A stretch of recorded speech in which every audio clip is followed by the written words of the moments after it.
Vandag is Kersfees en vanoggend vroeg soos 9uur het Jan hulle al na ons gekom en toe seker so 10:30 het ons al begin geskenke oopmaak. En toe eet ons daarna, ons het net soos vingerete geëet. Niet bazaar soos wat ons maak elke jaar soos koorkos, maar hierdie jaar het ons nou nie dit gedoen nie. En toe het ons 'n klomp puddings geëet, so jelly en 'n vlaaitaart.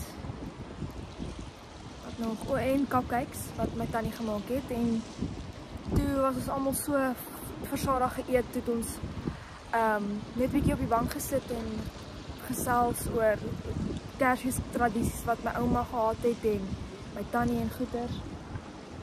En toe besluit ons almal ons gaan nou maar bietjie net rustig wees en ons gaan 'n nap vang.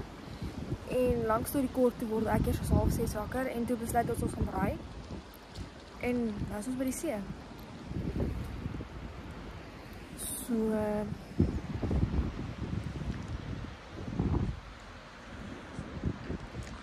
ja, en surprisingly is baie mense op die strand. Mense wat vis vang en mense wat rondloop. Hallo. En mense wat fietsry. So ja, ek mag gedink ek wil die deel. Maar ja, ek weet nie wat gaan nou vir wat nie. Ek weet nie of ons iets verder gaan doen. Kersfeesliggies gaan kyk of iets soos dit. Ek weet nie. Maar ja, wat my net ingelig het net om daai vir myself te hou.